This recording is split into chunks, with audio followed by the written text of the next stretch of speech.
I understand.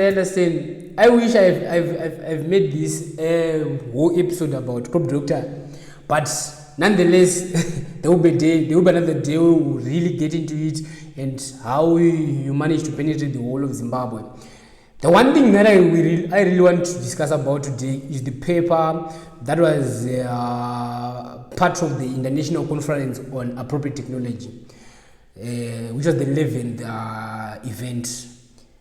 For people who don't know what this thing is all about, or who are hearing about this for the first time, what is International Conference on Appropriate Technology all about? Okay, so as we know, we're trying to make the best out of technology, and research plays a critical role in the implementation of appropriate technologies. So there's this board, which is the International Conference on Appropriate Technology. It's a board of researchers, that is universities across Africa, and they want researchers to dig into these technologies which are coming up and which have already been adopted, and which are still on early stages, to see how we can reap the utmost benefits from those technologies. So the first part of adopting any technology is to understand the technology, is to research more. So that's the whole mandate of the ICAT. So across Africa, they set out a theme of particular research for that year, and then they call for proposals of researchers who are in those specific segments, and then the people combine and write their research papers according to the field of work which they have been doing, and then they present those papers to the board, and then the board will peer review the papers, they will verify the papers and see the papers of value, which will then be presented in a certain venue. So for last year in 2024, it was held in Johannesburg in South Africa. So yeah, so it was fortunate enough that I co-authored a paper together with my chairperson at NAST, Mr. Ngwenya, who is the chairperson of computer science at NAST, Nomalanga Kumalo, and also Mr. Chulmani at NAST. Yeah. So in between working with the startups, Crop Doctor, I was also tutoring computer science students at NAST and also a research assistant at the Innovation Hub. So I was actively involved in the research, and also because I believe that for any technology, research plays a crucial role. So we're not just building technologies, but we're also researching into the effects. And I had the privilege of working with a lot of farmers and to understand how smart agriculture can really help, especially those farmers in the rural areas who I was targeting with Crop Doctor, and seeing the impacts of climate change in their lives. So I had to interact with them, and that capacitated me to write this research paper as to the effects and the potential impact of smart technologies in bettering their lives. So after writing that paper, we then presented it, and it was selected to be presented, and Mr. Ngwenya went to South Africa to present the paper last year. You know how much you just made my job so easy. The next question that I wanted to ask you was about the paper, to know what was the paper all about, so that you can just give a brief explanation of it to the users before we drill deep into it. But we already did that. So thank you for that. So as you just highlighted, in the paper, I just understood that the paper, you were trying to see the effects of climate change to the farmers, or the use of technology within the farmers, or how much they have adopted to technology, right? So one thing that I want to know is that I've read the paper. I think I'll attach the paper maybe in the comment, in the description of this, so that people can actually see the paper and gain some insights out of it. But that's something that I really want clarity out of this. We have quite a number of technologies that you highlighted in the paper that these farmers can use. For example, we're talking of the mobile apps, we're talking of the GPS, we're talking of the weather sensors, and you are highlighting that these tools can empower farmers to combat climate change in a region like Zimbabwe. how can we really utilize this technology in Zimbabwe, to be particular? Because one thing that I've seen is we have quite a number of technologies, or we have the technocrats at this side building solutions. We have farmers on this side doing their daily things, farming, whatever they're farming. From my own view, it seems like they're parallel worlds, but they're trying to solve one thing. The technocrats are trying to build solutions that can solve these problems. We have the mobile device, we have the GPA, we have those sensors, we're building these things. How can you bring all these people together? I don't know, in a way, maybe bridge the gap between these things, and in such a way that they can accept these technologies in the simplest possible way. Okay, that's an interesting one. And it's actually the reason why Zimbabwe is where it is right now. Those, we tend to call them silo innovations. People are existing in their own area of expertise, trying to solve problems for others. There is no cooperation and collaboration amongst different stakeholders. But that points to the misunderstanding of the term digital transformation. And it's quite unfortunate that I had to learn this through experience. Remember, I highlighted that Crop Doctor Solutions was not the first trial. The first trial was AgriGenius. And AgriGenius, we really did those mistakes whereby we were working on our own as technocrats, and then we have a solution which we perceive as what the farmer needs, and then try to feed that solution. So when you start from a solution without analyzing the problem, you're going to try to create a problem that fits into your solution. That's true. You are not going to solve the problem that is in existence in the ecosystem. That's so true. So that's the problem which we are having right now. And if you look at the description of digital transformation, it's a wholesome event which looks at all stakeholders. All stakeholders must be involved if we're going to digitally transform an industry. So for example, I've been recently working on the accelerating digital transformation of the food and beverages industry in the European Union under my new job this side. Mm-hmm. But there are key principles which we had to first do before trying to come to the technologies, because technology on its own is just a tool. Yeah. Technology is not innovation. What you do with technology is innovation, but technology on its own is just a tool. But you have to really understand and think before you even decide on the technologies that you're going to use. Identify all the key stakeholders in that particular industry, engage the key stakeholders in that particular industry, and have an understanding of what they think and what they feel. To put this into perspective, what is the future? Mm-hmm. The future doesn't exist. What exists is right now and the past.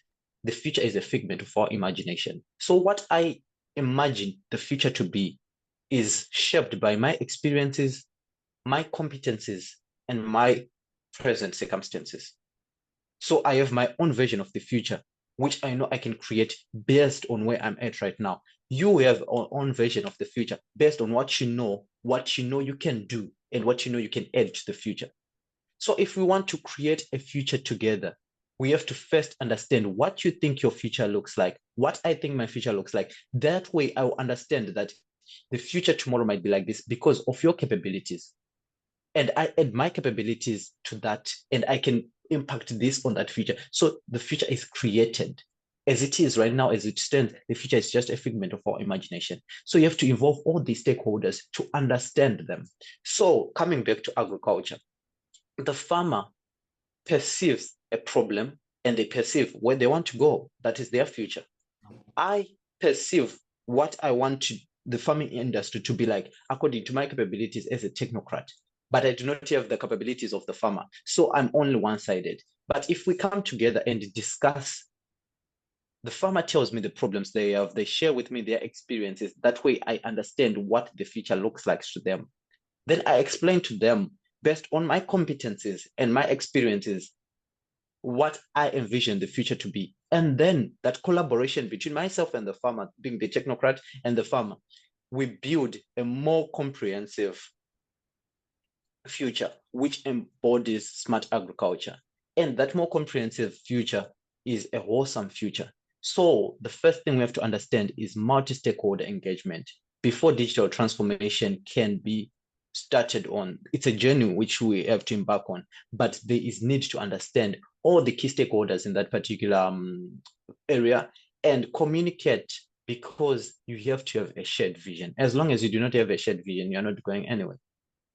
So the first thing is to first address these principal fundamentals before even talking about the technologies. Engage in conversations, be on the same page, and understand each other. But that now comes with its own set of problems, because for these communications to be facilitated, there is some form of framework which must be adopted. There is some form of, because it's not easy to engage people. It's not easy to bring together people from different areas and to have them sit down in a room and have them discuss. So there are some stakeholders which are responsible, which are supposed to be putting together these frameworks that will enable these conversations. And once we can have these conversations, that's when we start building sustainable solutions, be it in agriculture, be it in finance, in whatever industry. There must be some sort of frameworks. There must be some sort of strategic foresight before the technology should be the very last we think of, because there is the hype cycle. I think a couple of years ago in 2020, there was a hype around blockchain. We all thought blockchain was going to be the next big thing. But now, right now, it's still bubbling under. Then after blockchain, there was the virtual reality. We thought virtual reality was now but still, it's still bubbling under. And then AI, in 2018, AI was projected as a futuristic concept that would come after a decade or so. But no one foresaw, a few people foresaw it. But within this half decade, AI has managed to surpass. So technologies are just tools and they have hype cycles. But if we have frameworks to first collaborate, because digital transformation is a continuous journey. It involves many key fundamental processes. But if we only go through these processes, can we then manage to build something? So to put it into perspective, or for example, what we have been doing here, what the European Union has been doing here, is to facilitate the research first. The universities decide, they form collaborations and alliances to research on the problems which the food and beverages sector have. And then after that, we engage all the identified key stakeholders and using certain frameworks which have been laid out, using rules of engagement which have been laid out. We bring them together, we discuss, we analyze the situation. Where are we lagging behind? What is the shared future which we see? Then after that, we go back onto the drawing board together as a unit, as a consortium. I have these capabilities as an academic institution. You have this capability as a key player in the industry. You have this capability as a consumer. But together, we want to come up with one thing. What are we coming up with? For example, in the food and beverages sector, we have to analyze the important people who are going to accelerate the digitization of that sector, which are the students in universities, because this is the labor which is going to be fed into the industry. We then go from there. We now see, you students, where are you lagging behind in terms of the skills which you need to fully utilize these digital skills? We go back to their curriculum. We start drafting. Is there a way? Can we change the curriculum to better suit this future which we want?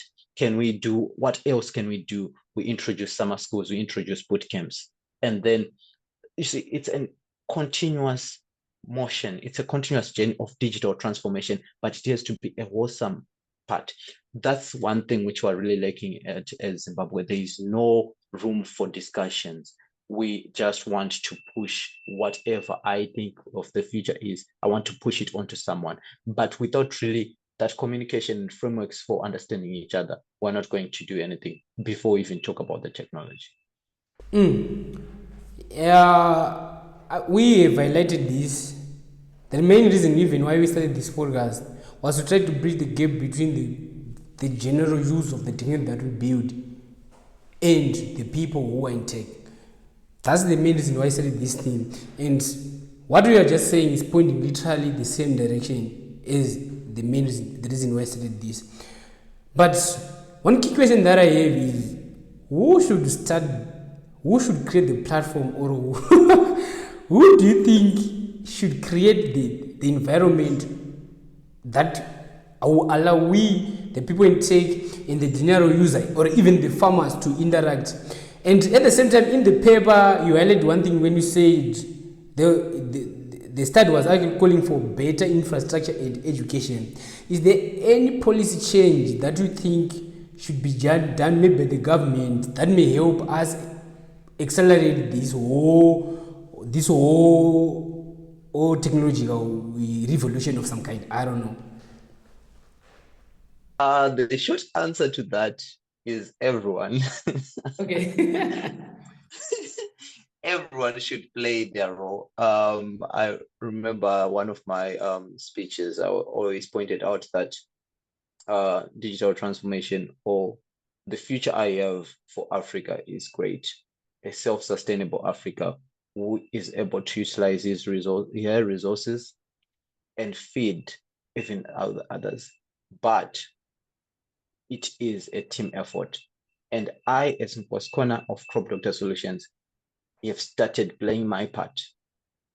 So we need all to play our parts in our different capabilities. But it's not as easy as you have alluded to. It's not as easy as I'm saying. But if we understand that it's a journey, digital transformation is a journey. So it starts at a personal level. If you as an individual understand what digital transformation is, if you really get it, then the way you are going to look and approach situations is now different, because you understand that you are a cog in the grand scheme of things. You're just a pawn, but the pawn has to play its part.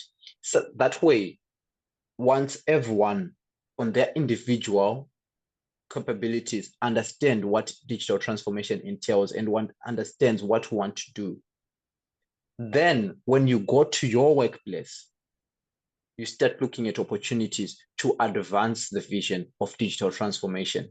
So maybe say I'm in government. Yeah. It starts with my mentality of understanding what digital transformation is. And then when I go to my workplace, I start looking at it from a different perspective of feeding into digital transformation and feeding into the future. So whatever job or duty I have to do at my professional capability is from the mind of wanting to achieve a digital ecosystem. And so in that way now, we do have people who are responsible to be making these policies. But at first, we have to all be on the same page in terms of understanding, so that they can better do their jobs. Because sometimes I think they do not even understand what their jobs are, because there is not much information about digital transformation. It's a shame that we have resorted to just importing technologies and adopting technologies without understanding why the countries that created those technologies, because technologies are used to solve problems. Do we have the same problems as those countries? But we do not even understand why we're doing it. So it starts with the mentality of really understanding all those things. And then when we go to our professional capabilities, we're in a better way. Those policymakers, they'll be in a better way to make those policies. Whoever is in a better way to make those policies. My friends know me, and they think that I swear my allegiances to Potras, but that's simply because amongst the people who I've interacted with, Potras has been one organization that has been taking the initiative in their limited capacity, because we all need to work together. But it's one organization that has been really pushing. I wasn't paid by Potras. I'm not advocating for Potras at this point, but they've been taking initiatives to really, if you look at Potras' mandate, it's to regulate the ICT sector. That's it, regulate the ICT sector. But they know that the sector needs more than just regulation. They know that the people, the consumers of the ICT sector, need to be taught what they are being fed by these other companies. Like, what am I buying? What am I consuming? So they know that for them to do the regulation part, they have to first educate everyone. That's why they have all these initiatives they are trying to add into this digital ecosystem. And they have initiatives whereby they are training people, they are drafting policy documents and stuff, but also all the other players who can Econet. I didn't want to do this, but every day after class, true story. When I started school this side, every day after class, I would just be reflecting on the concept I've learned, and I'll be like, but that's what we're doing back home. This is exactly what we shouldn't be doing. Yeah. Okay, for example, I may not have the insight as to their strategic plan and whatever, but the telecoms companies, when we go for showcases like agricultural show or ZITF, what do they showcase? No offense, but I visit Econet stand and I see robots. I see Apple VR. I see all the fancy. I see all this fancy technology that anyone with the money can just buy and put. I'm not seeing their drive towards digital transformation within Zimbabwe. Let me tell you something. Last time at the ZITF, I connected the Apple VR, and this podcast is going to be something else. But the VR, they were showcasing that VR, but the owners of the VR, Apple, admits that that VR is still premature. That's true. It's a good tech, but it doesn't solve any of our problems right now. So they're just shelving it for now. They're not even releasing it. They have shelved it. But we are going to take that technology and showcase it as a futuristic technology. We don't even understand. Guys, we still have portals. Our 4G is not even 4G enough, right? Yeah. But we're way offline now. We are way off topic. What was the question? So what I'm trying to say is everyone should understand their role in the ecosystem. Everyone should first understand what digital transformation is. Everyone should first understand in their own personal capacity. Then they can carry it on to their professional capacity to execute their duties more effectively. Because honestly, for everything you can think of, we have a cabinet, we have government company or government subsidy for that. For everything you can think of. The roads, we have people responsible for them. For the internet, we have people responsible for the internet. Agriculture, we have the Ministry of Agriculture. So we have the basic infrastructure in terms of systematic infrastructure. But it's just that the people might not really be aware of what they should be doing. So they first have to understand digital transformation on a personal level so that every day when they wake up and go to work, they will know that I'm feeding into this journey. So I have to put this effort because we have structures. It's just that those structures do not know what they should be doing. So if they first understand it on a personal level, they'll be able to then influence in a professional experience. And I like what Dr. Katini Sivi, who was a founder and CEO at Longview Group, she's from Kenya, said about technology. She was discussing about how technology is affecting Africans. And she's saying, look at technology. Here in Kenya, almost everyone now has a smartphone. And I would like to believe that's the same case for Zimbabwe. Almost everyone now has a smartphone. But you're giving a smartphone to someone who sort of like is not really prepared for a smartphone. No offense. Look at what the Chinese are using technology for. And look at what we are using technology for. We're just at the receiving end.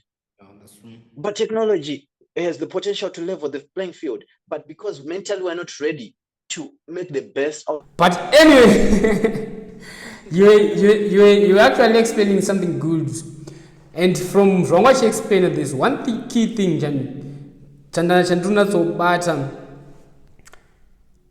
we need to play our part in this whole thing. We make sure, it's more of rewiring mindset. Everyone issues the technocrats, what we're doing, what good information dissemination, what they're doing. Those who have the decision making powers in some way, they draft the policies and whatever. They create an environment that is conducive, so that everyone can start bring out the work. And education is one of the things, and that's okay. From Nkosi, we need to let these people know that technology can be the solution to some of these problems. Then there is a key takeaway that I got from the paper that made me start asking myself questions. I think you highlighted something where you said farmers, like the farmers that were in the start, they recognized climate change, but they lacked knowledge about the causes.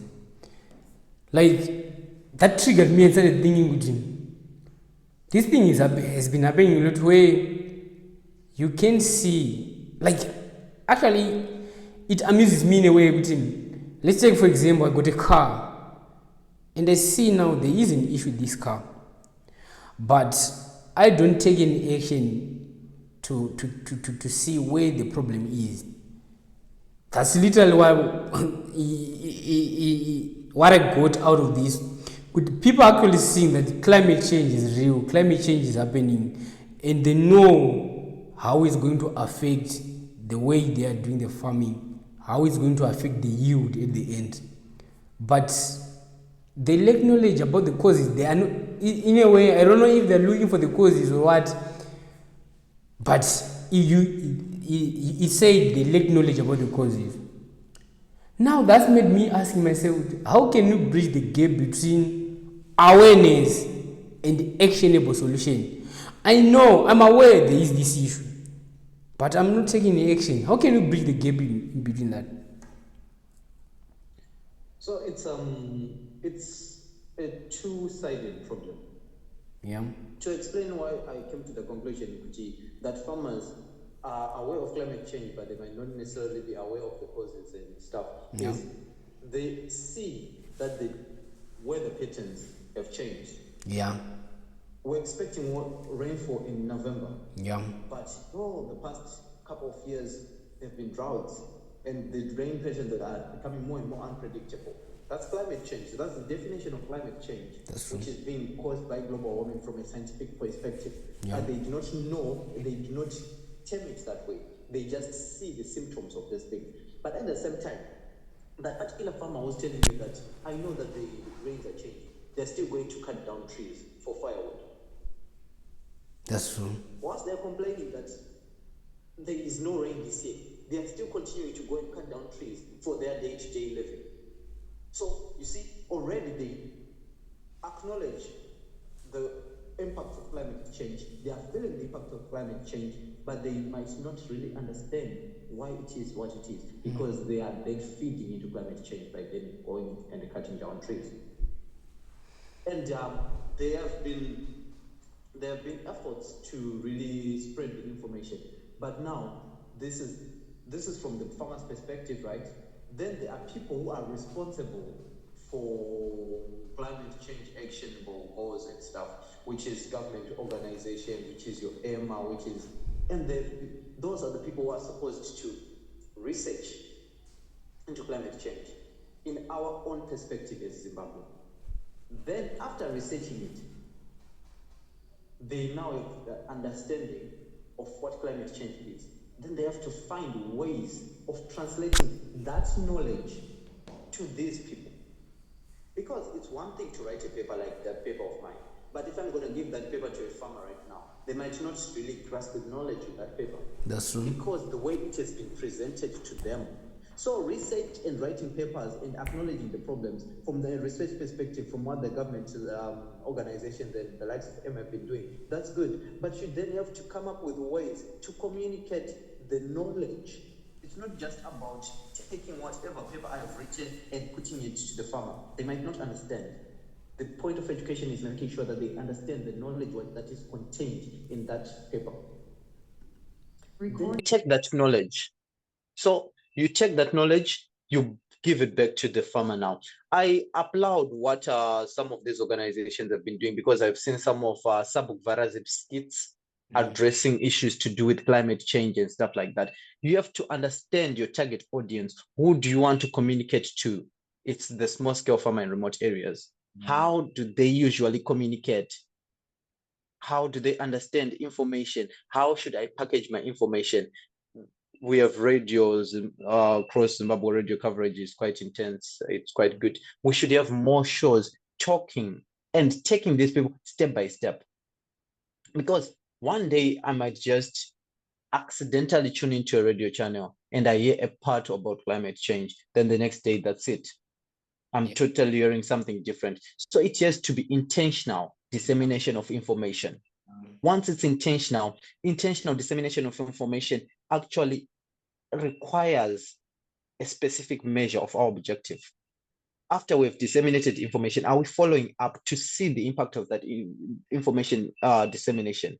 Did the target audience understand and comprehend what we wanted them to? Have we met our objectives? It's not just, okay, I have this knowledge, I'm going to give it, or okay, I have this knowledge, I'm going to put a skit, and then you have to follow through to see if what you've done, because remember, you are investing when you are doing all those things. You're using money, you're using resources, but you have to have accountability for your resources. Is there a return of investment? And in this case, the return of investment is steeper than we can imagine. It's not monetary value. It's our planet, literally. So people have to really understand. So the people who are giving them this knowledge and information should put also measures to see and measure the impact of the knowledge that they are disseminating. Is it making sense? It's all about communication, really. That's all. Communication, effective communication will solve most of our problems. Because if I'm going to come to you, I'm coming from Harare, I drive my Toyota, whatever, GD6, not even GD6, those ones, the nice trucks which NGOs use. I go into a village, already I'm on a white horse. Because I'm coming in with a fancy car. I'm coming in from the big city.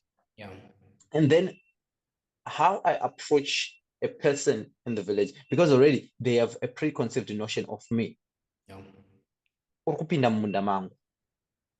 This is their area, their domain of expertise where they feel comfortable. And sometimes you go in there and sort of like intimidate them. People are resistant by nature because of self-pride. People have pride, and that's a good thing. We're a proud nation, and we should be. So we have to look at ways of engaging these people in a way that what we want them to understand is understood. Because we're in this together. Climate change doesn't select. We're all going to suffer the effects of it. So people have to really understand.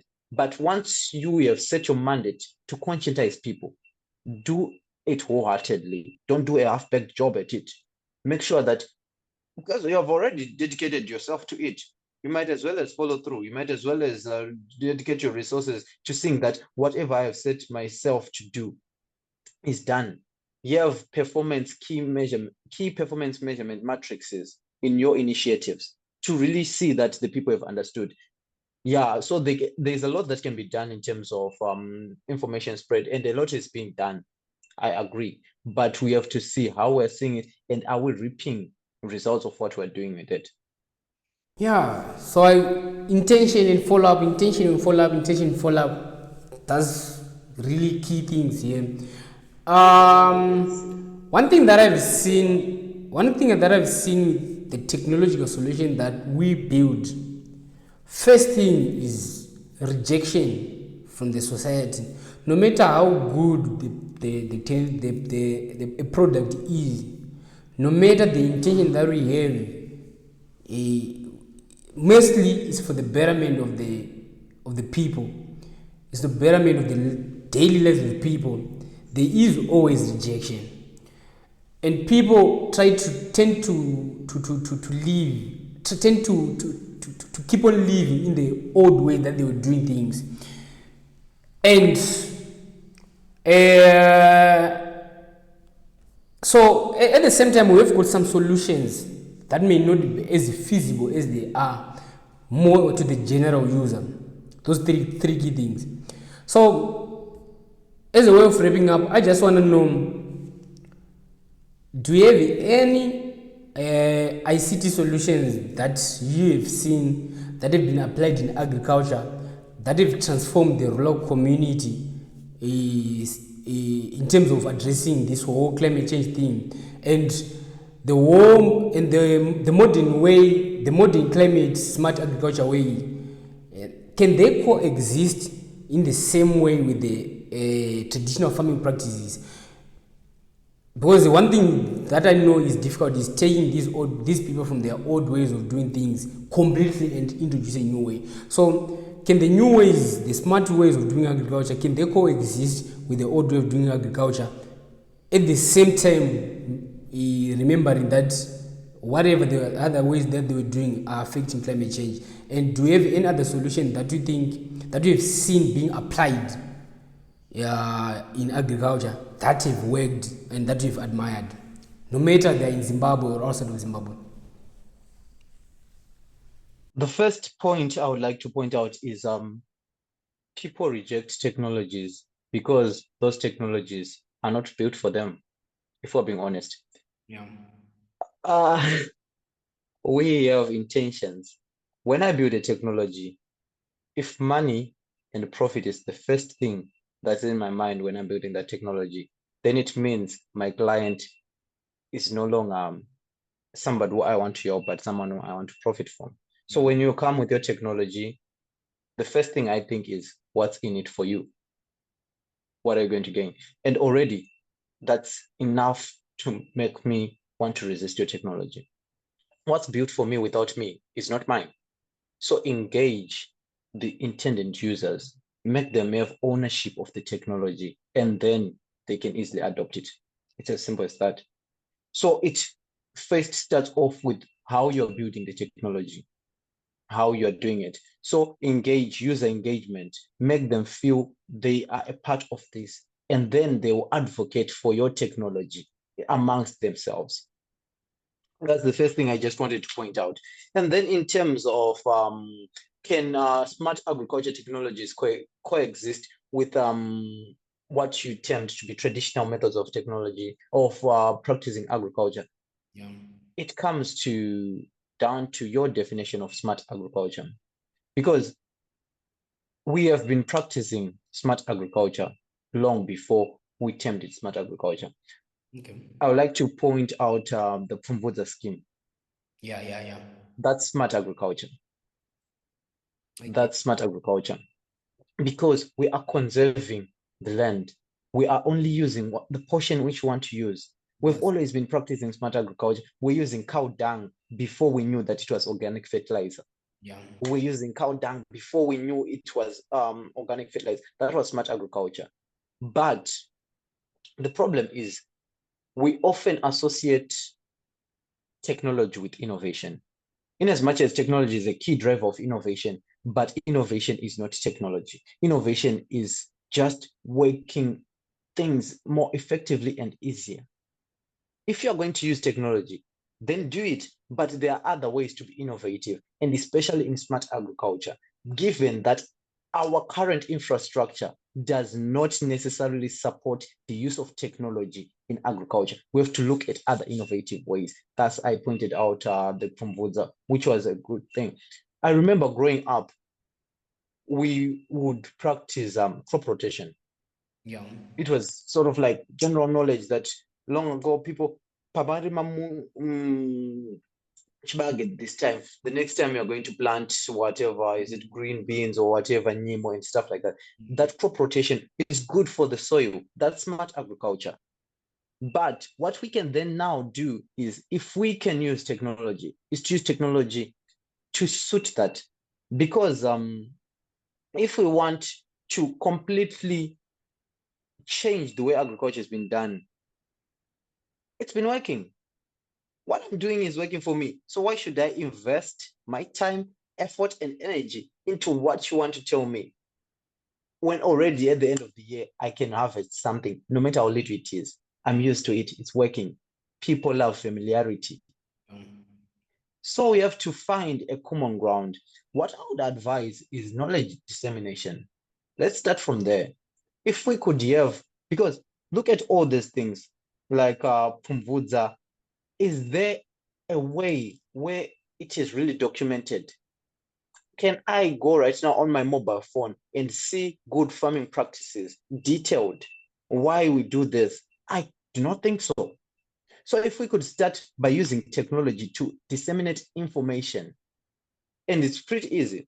A WhatsApp chatbot, because almost everyone now has a smartphone, which is They can pay $1 for that weekly bundle to go on WhatsApp, a WhatsApp chatbot to disseminate this information, to share knowledge. Because the thing is, these countries who are thriving using technologies, they still have their cultural fabric intact. Culture entails the good use of technology. They know that technology is a tool. They then use that technology to befit them. Let's conserve our culture. Let's first work on knowledge preservation, cultural conversion, because we have been practicing smart agriculture even before we were told that it is smart agriculture. But somehow we got lost in translation. So if technology can be used, because right now I'm here studying at Maynooth University. We have our robotics department. They have this majestic tractor which they've built. It has IoT sensors and stuff like that. It is doing a good job at smart agriculture under the thrust of Agriculture 4.0. But realistically speaking, that is not applicable to Zimbabwe. That's true. It's applicable here. And the way they developed it is because they have a lot of rain. So they want to see how they can protect their crops from rain. We don't have enough rain. The problems which we are researching, they are different. So we cannot just adopt this technology. Let's start from where we are at. Right now, what we've been doing was good. We had smart agriculture, but that knowledge has been lost somewhere. Let's start by building technologies to conserve and share these agriculture. Let farmers communicate amongst themselves. Because trust me, there are farmers who are thriving in Zimbabwe, who are doing good. Let them share that knowledge with others. And then start small and building as our infrastructure catches up. Because we might want to leapfrog, but our infrastructure, we're not capable of doing that. So as the infrastructure catches up, what can we do? There are low-hanging fruits like knowledge dissemination, WhatsApp chatbots. Those are the tools which we can use to preserve a little bit of our culture that is left in us. And then we grow from there. Nkosikhona, our future Minister of Agriculture.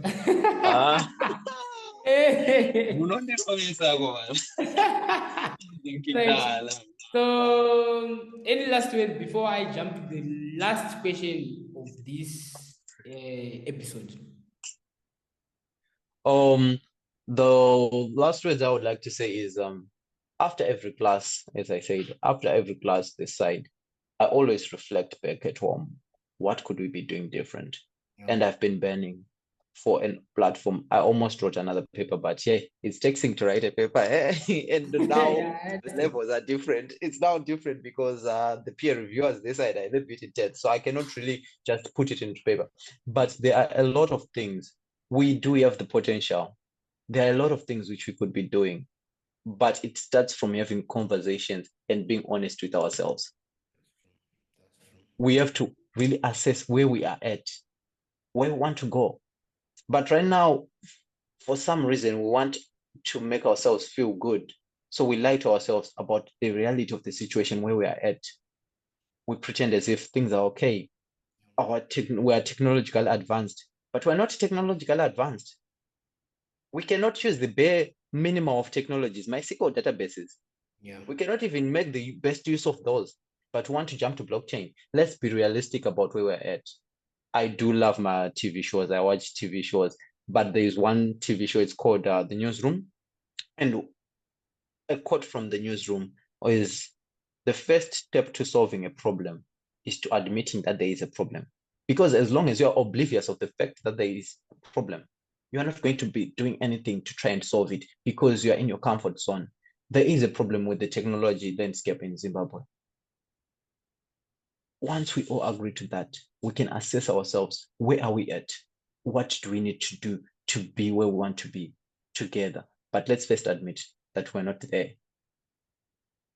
Yeah. I really believe you can do better, and it starts by self-conviction and understanding, accepting that we haven't done the best that we can reach. So as a way of ending each and every episode, we have a last section where we challenge our guest imagination. We ask our guests to imagine themselves interviewing our next guest, and they have to ask a non-technical question, non-technology question. So there is a question that was left for you by our previous guest, And I'm pretty sure this question really suits you. So the question was, in a resource constrained environment like ours, how can you best innovate with the little available?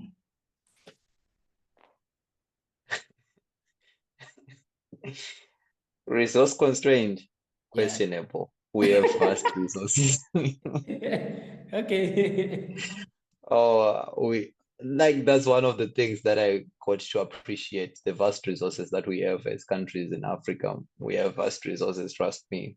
Resource constrained, nah, that's the least of our problems. But I understand where the guest was coming from. The innovation should come from a place of inner conviction. You do not force innovation. Innovation should come naturally. So, innovation, if I have a problem, I want to solve that problem.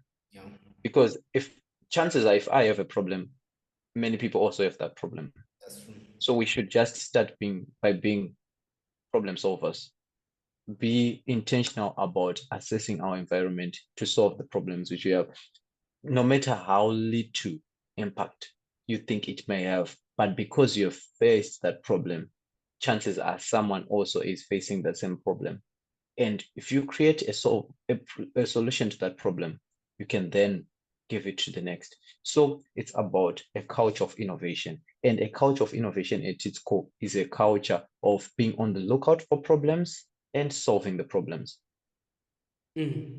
So once we have that culture, everything else takes off. Thank you so much, Mr. Nkosikhona Dube. This was one of the most insightful conversations that I've ever heard on this platform. I'm pretty Thank you. sure people out there will find it insightful. Will find it insightful the same way I did. So we'll keep in touch. I'm pretty sure we'll have more of these discussions as we go. So this is the end of our episode. See you guys on the next episode. Please subscribe. Please turn on the notification button. Tell others to subscribe to this channel as well. See you on the next episode. Thank you.